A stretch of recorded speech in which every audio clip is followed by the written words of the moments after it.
Жасөспірім Сава мектепті аяқтады. Алда университетке түсу тұр. Бірақ емтихандарға дайындалудың орнына ол достарымен уайымсыз уақыт өткізуді жөн көреді. Жаза ретінде ата-анасы оны үйде қалдырады, ал өздері Венецияға саяхатқа кетеді. Анасы ұлына азық-түлікке және репетиторға ақша тастап кетеді. Ұлы есін жиып, емтихандарға дайындалу үшін. Ата-анасын шығарып салған соң, Сава жалғыз қалғанына қуанды. Алайда біраз уақыттан кейін ол бәрібір репетитор іздеуге кіріседі. Оның таңдауы орта жастағы әйелге түседі. Көрсетілген мекен жайға барып, ол Анна Германовнамен танысады. Жас жігіт өз жоспарлары жайлы айтып береді. Ол орыс-француз жоғары мектебіне түспекші, оқу алдымен Ресейде өтеді, кейін Францияда жалғасады. Сондықтан оған шетел әдебиетінен білімін жетілдіру қажет. Әңгіме барысында ұстазы оның әдебиетке деген қызығушылығы мүлдем жоқ екенін аңғарады. Оған қоса, болашақта оқу үшін маңызды авторларды да білмейді. Ол Саваны белгілі бір кітапты оқуға міндеттейді, кейін сол бойынша шағын эссе жазуын талап етеді. Репетитор бұл тапсырманы орындамайынша сабақ бастау мүмкін емес екенін түсіндіреді. Жас жігіт ұстазы берген кітапты оқып шығады. Одан бөлек өз ойларын еркін жазады,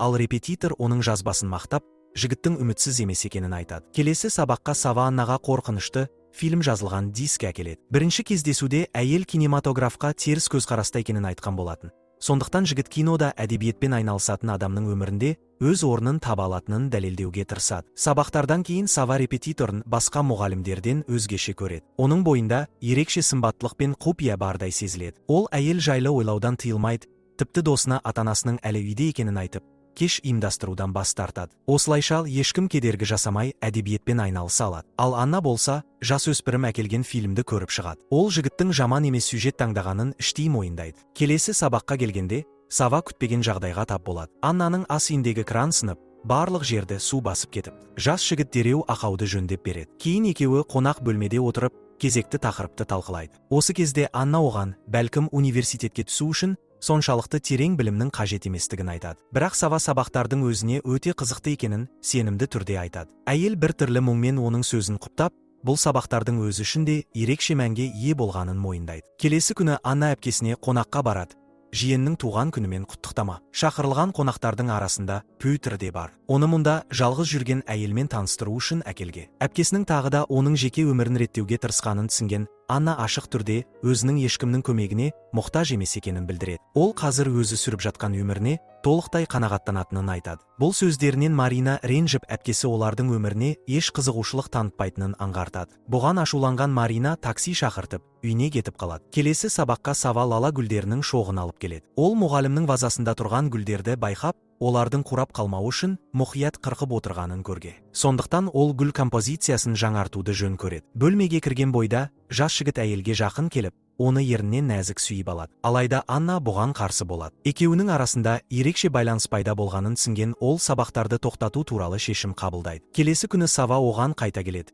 Бірақ әйел өзін ештеңе болмағандай ұстайды. Ол суық үнмен жігітке жаңа репетитор тауып қойғанын, енді соның көмегімен емтихандарға дайындалатынын айтады. Бірақ Сава оның сөзін тыңдамай, үнсіз киімін шешуге кіріседі. Өзін ұстай алмаған Анна жас жігіттің өзіне деген сезімін шектен шығаруына жол береді. Сабақтың соңы қайда аяқталғанын өздеріңіз де түсініп отырсыздар. Осы сәттен бастап олардың сабағы жаңа деңгейге көшеді. Екеуі тәндік ләззатқа беріліп, әдебиетпен айналысып, уақыттарын көңілді өткізеді. Сол уақытта Аннаның үйіне жаңа көрші көшіп келеді. Дмитрий әйелмен лифт ішінде танысып, қонаққа баруға тырысады. Бірақ суық жауап алып, одан бас тартады. Ал Сава уәде етілген кешті сыныптастарына арнайды. Алкогольмен даңғырлаған компания жас жігітті есінен тандырады, ал таңертең ол төсекте Марианнамен бірге оянғанын байқайды. Өзін кінәлі сезінген Сава шындықты мойындау үшін бірден репетиторның үйіне тартады. Бірақ әйелдің еш таңғалмағанына жігіт қатты таң қалады. Анна оған сабырлы түрде, нағыз ер адам ғана шындықты айтуға қабілетті екенін айтады. Жас жігітті жұбатып, оны үйіне қайтарған соң,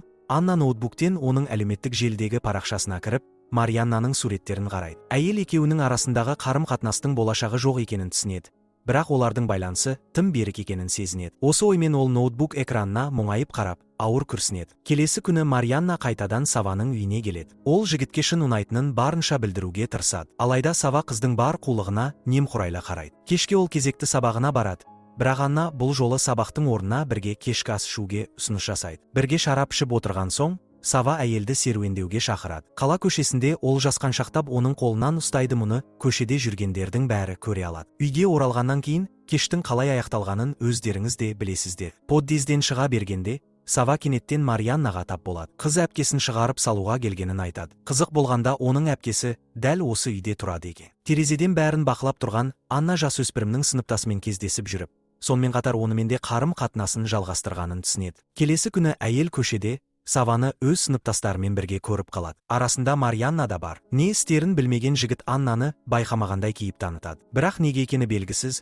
әйел бұл қарым-қатынасқа қатты алаңдайды. Үйіне келген соң, ол өз сезімдерін түсінуге тырысады. Лифт ішінде Анна тағы да Дмитриймен кездесіп қалады. Ер адам кезекті рет таныстығын жалғастыруға тырысады. Ішіндегі жан күйзелісін басу үшін Анна оны үйіне шақырады. Ал кештің соңы сіздер түсіндіңіздер. Кетіп бара жатқан Дмитрий есік алдында Савамен бетпе-бет келеді. Жігіт пен ұстазының арасында үлкен жанжал шығады. Ыдыс-аяқ сынғанымен, көп ұзамай жағдай бұрынғы сценарий бойынша өрбиді. Таңертең Сава өзін жайсыз сезінеді. Ол ештеңені түсіне алмай үйіне асығады. Бұл қарым-қатынас қайда апаратынын және өзінің шын мәнінде не сезінетінін білмейді. Келесі күні оның ата-анасы саяхаттан оралады. Олар ұлдарының тұйықталып, ешкіммен сөйлескісі келмейтінін байқайды. Кешке қарай жас жігіт кенеттен Аннаның үйіне қарай жүгіріп барады. Пәтерге кіргенде ол жан-жақтың астан-кестеңі шыққанын көреді. Ал Анна төсекте отырып, көздері әлдебір мұңға толы болып, бос кеңістікке қадала қарап отыр. Ол Саваны үнсіз қарсы алып, енді ешкімді оқытпайтынын жай ғана хабарлайды. Барлығы аяқталғанын түсінген жігіт есікті жай ғана жауып, үйден кетеді. Алайда бұл соңы емес. Жарты жылдан кейін Сава университетке сәтті түседі. Онда оның жаңа қызы пайда болады. Бір күні ол қызды аялдамаға дейін шығарып салып бара жатып,